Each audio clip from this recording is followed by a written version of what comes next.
Hi, I'm Lynn Morgan, your slipper-shod pastor, with you on a very muggy morning out on the back porch. Well, you live and you learn.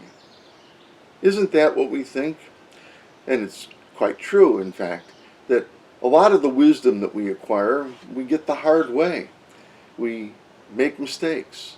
One of my favorite little sayings is that good judgment comes from experience, and experience comes from bad judgment. And, my life proves that.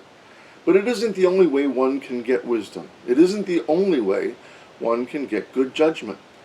The whole model of wisdom in the biblical wisdom tradition is that it's not live and learn, it's learn and live.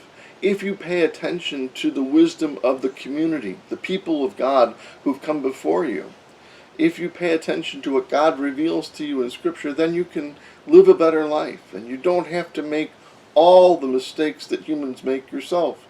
You can learn from the accumulated experience of your community.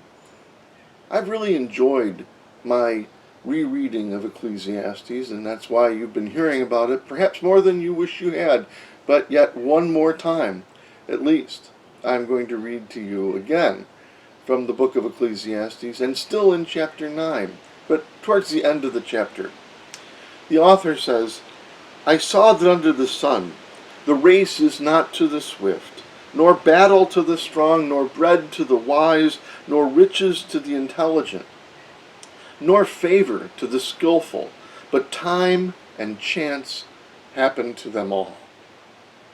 And at the very end of the chapter, skipping ahead, the author of Ecclesiastes writes, "Wisdom is better than weapons of war, but one bungler destroys much good."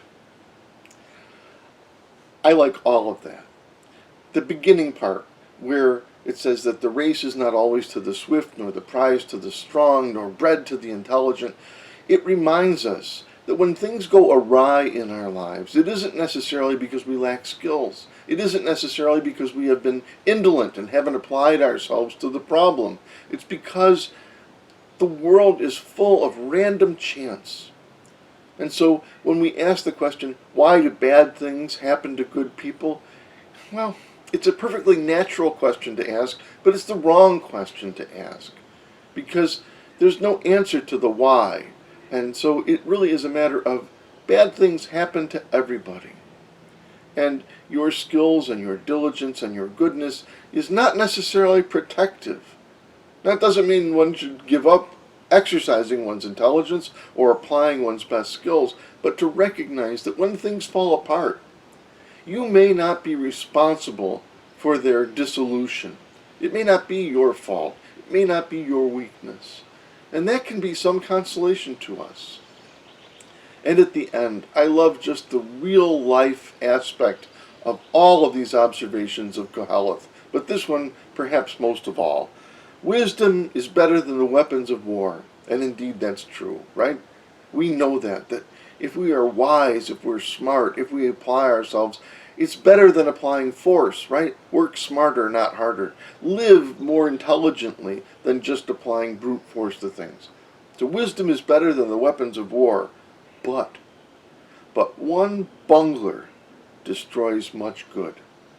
When I worked at the seminary, my boss used to always talk about making things doofus-proof. Every time we would create a system or make a procedure, he would say, "But is it doofus-proof? Because we know that there are bunglers out there, and they can bring the whole house of cards down with one unanticipated act of stupidity." There is no system that is doofus-proof, right? Dumb things happen, and sometimes we are the perpetrators of them, and they can really cause things to fall apart. And so today, if things are a little upset in your life, if things are not going the way they ought to be, it may not be your fault.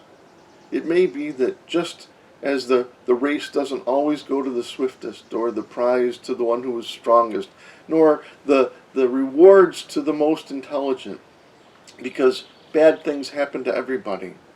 It may just be your turn. Or it may be that you're just the victim of a bungler who has brought it all falling down on you.